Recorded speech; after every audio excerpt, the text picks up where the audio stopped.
Hello students, am I audible now? आवाज येतोय का माझा? Students, hello, आहे का जागेवर सगळे? Students, हो सर येतोय. Okay okay. हे बघा, आपण CNC कोड थोडक्यात बघू. जरा काम असल्यामुळे आपण थोडं डिस्टर्ब झालं. ठीक आहे. CNC कोड्स आपण बघूया. मागच्या लेक्चरला आपण बघितलं होतं G codes they are called as a preparatory functions.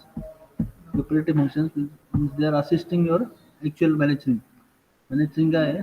Actually managing करताना it will assist your during managing. So G codes आपण बघतो preparatory function. पहिले G कोड आहे G00. दिसतंय स्टुडंट सगळ्यांना? हॅलो स्टुडंट्स, हो सर हो. दिसतंय ना? मग G00 काय रॅपिड पोझिशनिंग, बरोबर? तर रॅपिड पोझिशनिंग काय आपण थोडक्यात बघू म्हणजे दाखवतो तुम्हाला.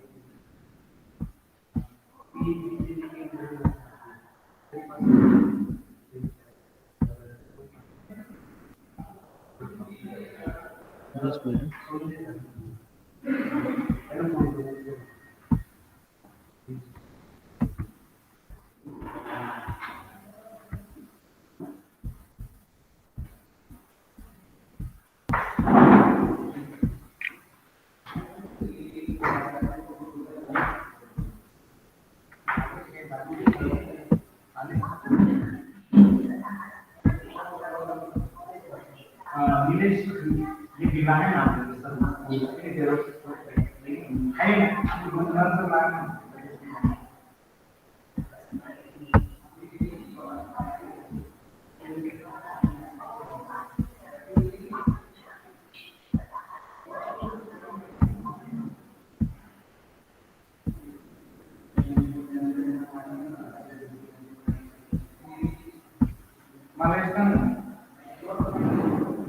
स्टुडंट जस्ट वेट, मी अजून एक ड्रॉइंग शेअर करतो. Just weight.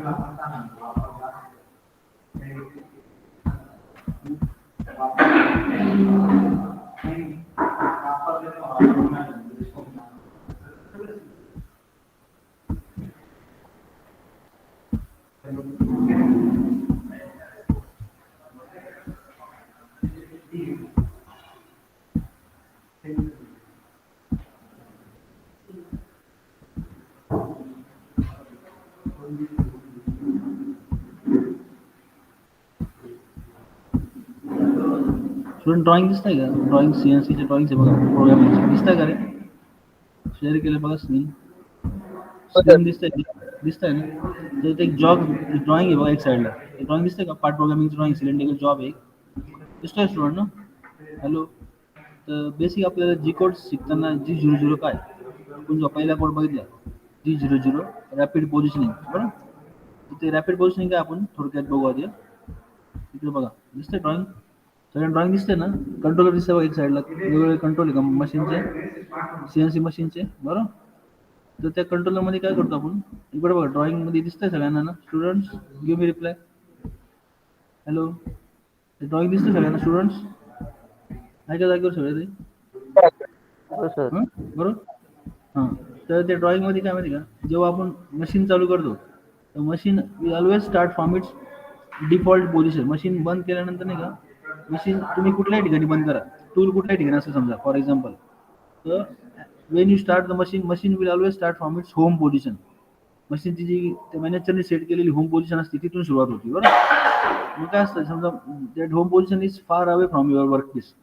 तुमच्या वर्कपीसचं जे ओरिजिन मशीनिंग सुरुवात करायची तुम्हाला, दिस इज द ओरिजिन. हा जो सिम्बॉल दिसतोय this is origin for your CNC machining, बरोबर? हा सिम्बॉल का असतो?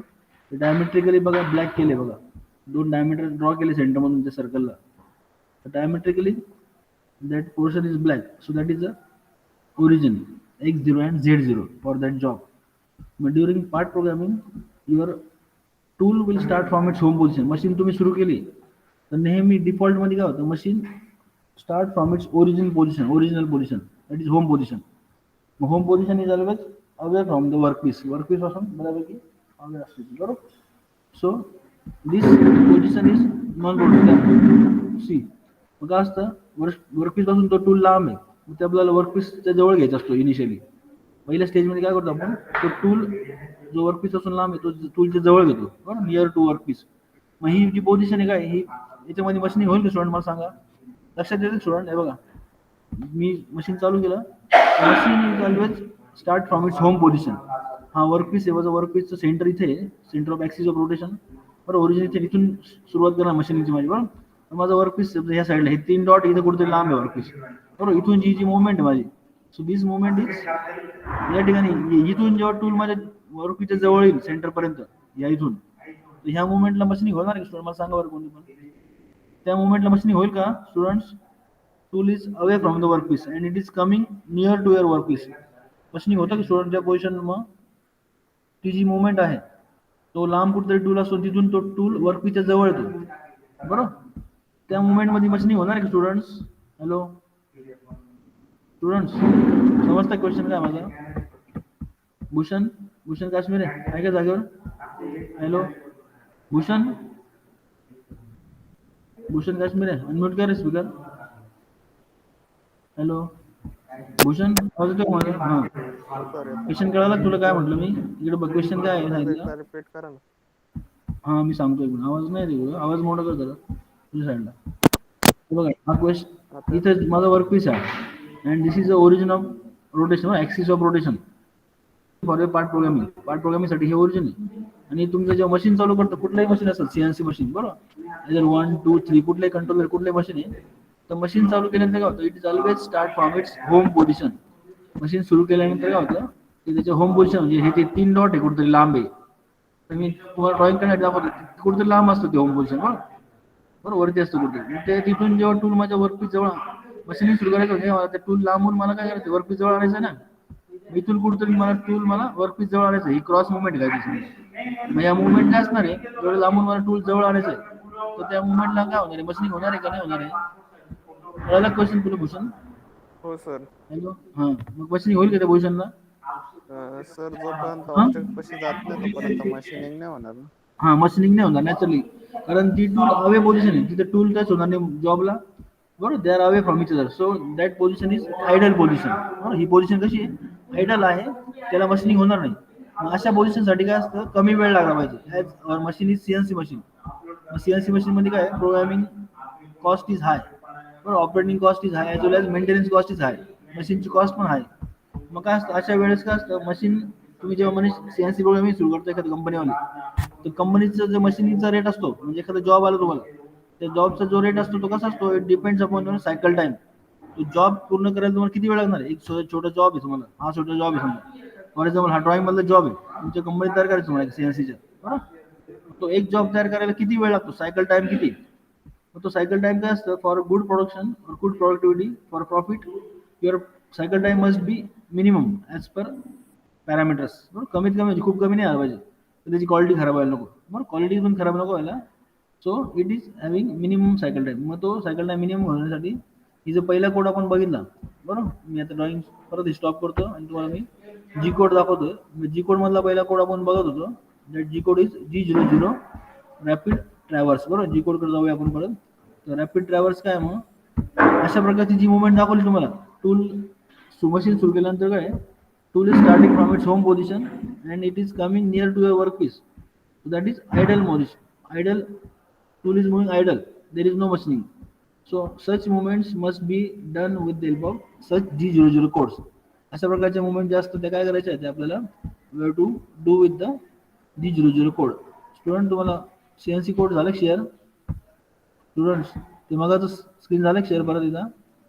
हॅलो हो सर. स्टुडंट्स, हां, मग तो G00 कडा रॅपिड पोझिशनिंग. रॅपिड म्हणजे काय, टूल इज मुव्हिंग रॅपिडली. ही जी रॅपिड मुवमेंटची जी फीडिंग आहे, म्हणजे त्याचा जो स्पीड आहे टूलचा जो फीड आहे, that is set by the manufacturer.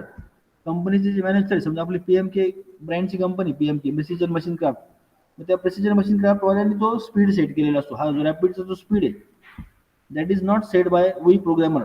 आपण प्रोग्रॅमर तो फीड सेट करत नाही. तो रॅपिडचा जो फीड असतो, रॅपिडली टूल जवळ येतो, त्या आयडियल पोझिशनमुळे काय होतं, आपण ती टूल काय फीडमध्ये मुवमेंट करत नाही दिलेल्या, it is moving in that normal feed. जे कंपनी मॅनेजरनी जो सेट केला rapid, it is somewhat rapid as compare to our machining speed. बरोबर, कारण ती आपली अनप्रोडक्टिव्ह मुवमेंट आहे, जी आपली लवकर झाली पाहिजे, so that our cycle time must be minimum. म्हणजे कळाले का G00 काय रॅपिड मुवमेंट आहे बरोबर. प्रोग्रामिंग करताना परत इथं बघू आपण. पुढचा आता कोड काय G01. स्टुडंट G01 काय आहे? What is G01? Hello, description काय आहे स्टुडंट G01 चं? कोण सांगेल?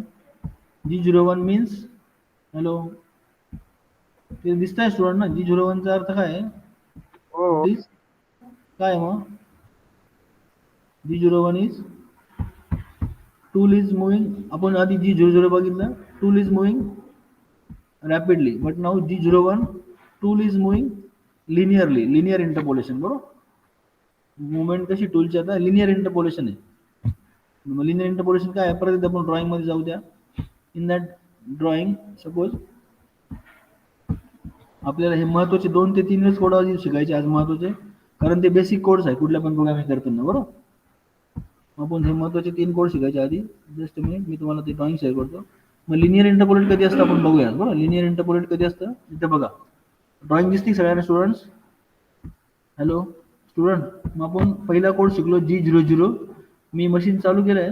मशीन बंद करताना तुम्ही कुठल्या ठिकाणी मशीन म्हणजे ह्या ठिकाणी मशीन पूर्ण आधीचा जॉब पूर्ण फिनिश केला या ठिकाणी आणि तुम्ही बंद केलं मशीन समजा बरोबर. मग तो मशीनिंग काय होतं? मशीन चालू केल्यानंतर काय it is always start from its home position. Machine always start from its home position.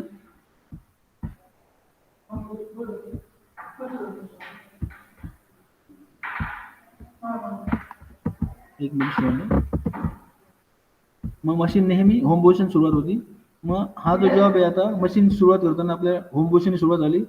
ते G00 कोडने काय होतो तो जॉबच्या जवळ येतो. हा जो ओरिजिन आहे त्या ओरिजिनला पॅरल झेड ऍक्सिसला तो Z0 येतो. तो झेडच्या 2 ते 5 mm साधारण पुढे येतो तो बरोबर. Z0 या X0 Z0 ह्या ओरिजिन पासून काय आहे X0 आणि Z0 0 पॉईंट पासून 2 ते 5 mm पुढे असतो तो बरोबर. 5 mm पुढे आला मग काय Z फाईल येतो. X0 Z फाईल येतो तो बरोबर. डायमीटर 0 येते या ओरिजिनला आणि Z किती आहे या 0 पासून थोडं 5 mm पुढे सेफर डिस्टन्स. मग टूल जवळ आला G00 त्या होम पोझिशन होतो रॅपिडली इथं आला तो. आता पुढच्या पोझिशनला काय करायचं मला? टूलला मला जॉबला टच करायचं या ओरिजिनला बरोबर. या Z2 पॉईंट पासून मला त्या जॉबला टच करायचं आहे. सो सच मुवमेंट्स और अदर मुवमेंट या ठिकाणी मशीनिंग करायचं मला. ज्याच्या ठिकाणी लिनियर डायमेन्शन्स बघा टेपर और लिनियर डायमेन्शन्स आहेत बरोबर. स्ट्रेट आयदर हॉरिझॉन्टल और वर्टिकल और either taper. All these linear dimensions they can be moved in this linear interpolation. हा जो नेक्स्ट कोड आहे G01 त्या G01 कोडने आपल्याला लिनियर डायमेन्शन्सने टूल मूव्ह करायचा असतो बरोबर. त्या ड्रॉइंग मध्ये जे दिसतं स्ट्रेट लाईन्स और टेपर लाईन्स ते सगळे मुवमेंट कशाने करतो आपण सोडून या लिनियर इंटरपोलेशन करतो. That is G01. मग G01 कोड वापरताना आपल्याला नाही का एक्सचा कॉर्डिनेट आणि झेडचा कॉर्डिनेट द्यायचा असतो बरोबर. एक्सचा कॉर्डिनेट आणि झेडचा कॉर्डिनेट द्यायचा असतो. म्हणजे आता हे ड्रॉइंग मध्ये कन्सिडर केलं मी बरोबर. मी टूल होम पोझिशन पासून त्या ओरिजिन मुवमेंटच्या जवळ आणला. जवळ आणला म्हणजे कसं आणतो या Z ऍक्सिस 0 वर पॅरललला Z2 ला आणतो मी बरोबर. X0 आणि Z2 ला आणतो ह्या लाईन वर आणतो बरोबर. Z पासून 2 mm पुढे आणि X is origin X is 0 बरोबर. या स्ट्रेट लाईन वर X काय 0 आहे बरोबर. Diameter is 0 and Z is 2 mm away from this origin. मग आता त्या 2 mm away पासून मला तो टूल जॉबला टच करायचा आहे लिनियरली बरोबर. मग तो काय करतो मी फीड मध्ये द्यायची असते. ही मुवमेंट काय करायची असते फीड मध्ये द्यायची असते. जेव्हा जेव्हा मी G01 कोड पहिल्यांदा वापरतो लक्षात घ्या प्रोग्रामिंग प्रिन्सिपल काय आहे. whenever I am using the G01 code first time in my program in my part program at that time I have to give the feed also. त्या टूलला मला काय करायचं आहे फीड द्यायचं. कारण आधीचा जो होम पोझिशन टूल जवळ आला तो कसा आला रॅपिडली आला. जो रॅपिडचा फीड होतं that is set by the programmer. तो programmer sorry that is speed decided by the machine manager. तो आपण डिसाईड करत नाही. आणि आता मला जो फीड द्यायचा आहे G01 नी लिनियर इंटरपोलेशननी तो फीड मला ॲज अ प्रोग्रामर मला तो फीड मेन्शन करायचा आहे. G01 च्या पहिल्या ब्लॉकमध्ये I always mention the feed. मग G01 चा कोड कसा लिहितो स्टुडंट मी नेहमी G01 in that part programming G01 after that feed मग कुठल्या टूल म्हणजे किती फीडनी मला टूल मूव्ह करायचा आहे बरोबर. मग G01 चा कोड मी जेव्हा पहिल्यांदा वापरतो असं I am mentioning the feed also. Is it clear student? कळालं का सगळ्यांना? हॅलो स्टुडंट्स लक्षात येते का? आपण जेव्हा ऍक्च्युली प्रोग्रामिंग बघू तेव्हा तुम्हाला क्लिअर होईलच ते. मग 2 महत्वाचे कोड बघितले आपण G00 काय टूल रॅपिडली जॉबच्या जवळ येतो. जॉबच्या जवळ आला तर जॉबला टच करायचं मशीनिंग सुरू करायचं मला बरोबर. That is by linear interpolation, that is G01. आणि ॲज अ प्रोग्रामिंग प्रिन्सिपल, प्रोग्रामिंगमध्ये माझा G01 कोड त्या ब्लॉकमध्ये येतो, पहिल्या ब्लॉकमध्ये. त्या ब्लॉकमध्ये मला मला फीड द्यायचा असतो. G01 प्रोग्रामिंग कसं रे तुम्ही ब्लॉकमध्ये त्या सिक्वेन्स नंबर एनचा नंबर घ्यायचा, sequence number, then G01 code that is preparatory function, then X coordinate and Z coordinate. बरोबर, लेथ मशीन आहे, दोनच कॉर्डिनेट आपले. आणि आफ्टर दॅट फीड, मला फीड मेन्शन करायचं, कारण मला टूलला लिनियर इंटरपोलेशन करायचं. बरोबर, मग पहिला ब्लॉक असल्यामुळे मला कुठल्या फीडने मला टूल मूव्ह करायचं, तो फीड द्यायचा आहे, that is G01 linear interpolate होतो. कळालं का सगळ्यांना? स्टुडंट समजले का दोन कोड? हॅलो स्टुडंट, आपण प्रोग्रामिंग करू तेव्हा तुमचं क्लिअर होईलच बाकीचे डाऊट्स. आपण तिसरा कोड बघू आता. बरोबर, लास्टचा कोड बघायचा, महत्त्वाचा पार्ट आपल्याला. या ठिकाणी बघा, ड्रॉइंग दिसतंय सगळ्यांना स्टुडंट्स? हॅलो स्टुडंट, ड्रॉइंग दिसतंय सगळ्यांना? हो सर. हॅलो, हां, मग ड्रॉइंगमध्ये बघा, आपण लिनियर डायमेन्शन्स, बरोबर, काही डायमेन्शन्स काय आहे, लिनियर आहे, टेपर आहे. बरोबर, पण ह्या ठिकाणी बघा कॉर्नरला काय आहे, इथे कसं आहे, आर्क आहे. बरोबर, इथं आर्क आहे, काहीतरी रेडियस दिली बघा, रेडियस 7.5 आहे. बरोबर, मग रेडियस 7.5 अशा प्रकारचे जे रेडियल डायमेन्शन असतात, काहीतरी सर्क्युलर, काहीतरी आर्क डायमेन्शन असतात, ते कसे होणार आहे, ते लिनियर इंटरपोलेशन कोड होतील का? नाही होणार. तर ते G02 कोडने होतं. बरोबर, मग पुढचा कोड आपल्याला शिकायचा आहे, दॅट इज G02. बरोबर, जस्ट अ मिनिट, मी तुम्हाला दाखवतो. आपण तिसरा कोड आता बघतोय, G02, that is radius interpolation. Radius interpolation और टूल तुमचा आधीच्या G01 काय झालं, तर लिनियरली इंटरपोलेट झाला. बरोबर, लिनियर डायमेन्शनमध्ये इंटरपोलेट झाला, स्ट्रेट लाईन्समध्ये किंवा टेपर लाईन्समध्ये. आता G02 मध्ये काय होणार आहे, दॅट इज आर्क क्लॉकवाईज. बरोबर, आयदर क्लॉकवाईज डायरेक्शनमध्ये मूव्ह होतो किंवा अँटी क्लॉकवाईजमध्ये पुढच्या कोडमध्ये. बरोबर, G02 काय होतो, क्लॉकवाईज होतो. आणि G03 पुढचा जो कोड आहे G03, त्याच्यामध्ये anti clockwise, that is called as a counter clockwise. बरोबर, पण ती मुवमेंट कशी असते, स्ट्रेट लाईन असते का? नाही, तर दॅट इज आर्क मुवमेंट, काहीतरी रेडियस मुवमेंट करतो आपण. अशा प्रकारे 3 कोड समजले आपल्याला. बरोबर, मग G02 किंवा G03 क्लॉकवाईज रोटेशन किंवा अँटी क्लॉकवाईज रोटेशन करताना आपल्याला नेहमी मला रेडियस द्यायला लागते. बरोबर, रेडियस द्यायला लागते. मग आपण हे 3 कोड महत्त्वाचे कोड्स आहे स्टुडंट, लक्षात घ्या. बरोबर, हे जे रिमेनिंग कोड्स आहे, मला वाटतं तुमचे लिहून झाले नसेल, तर रिमेनिंग कोड्स तुम्ही तोपर्यंत लिहून काढा उरलेल्या टाईममध्ये. आपण पुढच्या लेक्चरला ते डिस्कस करू. बरोबर, उरलेल्या वेळेत आपण जे रिमेनिंग कोड्स आहे, कारण हे जे नंबर ऑफ कोड्स आहे, हे सर्व कोड्स वापरायचे नसतात काही प्रोग्राममध्ये. बरोबर, your basic programme will require this basic code like G00, G01. काही महत्त्वाचे जे कोड्स आहेत तेच लागत असतात. बरोबर, सगळ्या ठिकाणी. पण तुम्हाला सगळ्या कोड्सचा डिस्क्रिप्शन आलं पाहिजे, तर कुठला कोड कुठं लागेल सांगता येणार नाही, तुमच्या ड्रॉइंगवर डिसाईड असणार ते. बरोबर, drawing will decide which code you are decide. बरोबर, मग बाकीचे कोड तुम्ही लर्न करा तोपर्यंत. बरोबर, बाकीचे कोड तुम्ही लर्न करा, मला थोडंसं काम असल्यामुळं I am stopping at present. Just learn the remaining codes one by one. 3 code बघितले आपण. G00 रॅपिड ट्रॅव्हर्स, म्हणजे टूल तुमचा मशीन सुरू केल्यानंतर त्या होम पोझिशन पासून जॉबच्या जवळ येतं, मग ती अनप्रोडक्टिव्ह मुवमेंट असल्यामुळे ती कशी आली पाहिजे, रॅपिडली झाली पाहिजे. बरोबर, मग G00 ने आला टूल जवळ, आता जॉबच्या जवळ आला टूल, मला आता मशीन सुरू करायचं आहे, मग त्या जवळच्या पोझिशन पासून टूल टच होणार जॉबला, that is G01. Linear interpolation करणार आहे मी G01 नी. मग लिनियर डायमेन्शनमध्ये मशीनिंग केलं. आता पुढच्या डायमेन्शनमध्ये मला सर्क्युलर डायमेन्शन काहीतरी. बरोबर, ड्रॉइंग मधल्याप्रमाणे काय काहीतरी आर्क आहे, काहीतरी रेडियस आहे. मग तशा प्रकारची मुवमेंट काय करणार मी, मग ती मुवमेंट मला बघायची क्लॉकवाईज आहे का अँटी क्लॉकवाईज आहे. बरोबर, इथं वरती बघा, वरती कशी असणार आहे, वरच्या साईडला मुवमेंट क्लॉकवाईज असणार आहे. पण या ठिकाणी खाली आल्यानंतर काय होणार, इथून जेव्हा जाणार मुवमेंट, तर ती अँटी क्लॉकवाईज असणार आहे. बरोबर, क्लॉकवाईज असणार आहे की अँटी क्लॉकवाईज आहे, मग तो त्याप्रमाणे G02 आणि G03 कोड आहे. कळलं स्टुडंट? मग उरलेले कोड्स आपण बघू नंतर ते पुढच्या लेक्चरला. आज थोडा वेळ तुम्ही बिअर करा and try to understand this codes. बरोबर, कोड्स सगळे लक्षात घ्या आणि तुम्हाला ते लिहून काढावं लागणार आहे. लक्षात घ्या स्टुडंट, तुम्ही लर्न केल्याशिवाय तुम्हाला प्रोग्रामिंग येणार नाही पुढं. तुम्हाला सांगितलं मी, ज्याप्रमाणे आपण मराठी भाषा किंवा इंग्लिश भाषा शिकतो कधी, जेव्हा मला बाराखडी येते, बरोबर, ही काय येतं ते, तर त्याप्रमाणेच CNC प्रोग्रामिंगसाठी हे सगळं काय बेसिक आहे. हे कोड्स, हे नंबर्स, हे सगळे लक्षात ठेवायला पाहिजे तुम्हाला. बरोबर, मग उरलेले कोर्स लर्न करा तुम्ही बाय द टाइम, आपण बघूया पुढे. बरोबर, ओके. कोणाला काय विचारायचं स्टुडंट का? Hello students, is there any question? कोणाला काय विचारायचं विचारू शकता. तोपर्यंत तुम्ही आता उरलेल्या वेळेमध्ये कोड लिहा तुम्ही. अजून विचारायचं कोणा काही? Hello, is there any question? हा, असाइनमेंट तुम्हाला मी ग्रुपवर टाकतो मी. बरोबर, आज संध्याकाळी जायच्या आधी तुम्हाला असाइनमेंट कुठले कुठले झाले आपल्या त्या ग्रुपवर देतो तुम्हाला मी. बरोबर, इथे क्लिअर स्टुडंट. आता ही पण असाइनमेंट असणार आहे, पण ती कशी असणार आहे आपण बघूच पुढे. आता तुम्ही ते कोड्स लिहा बाय द टाइम. सगळ्यांनी ते कोड्स लिहून काढा बरं. स्क्रीन शेअर झालं सगळ्यांना ना? हे उरलेले कोड लिहा बरं. आपण बाकीचे कोड्स आपण पुढच्या लेक्चरला बघू.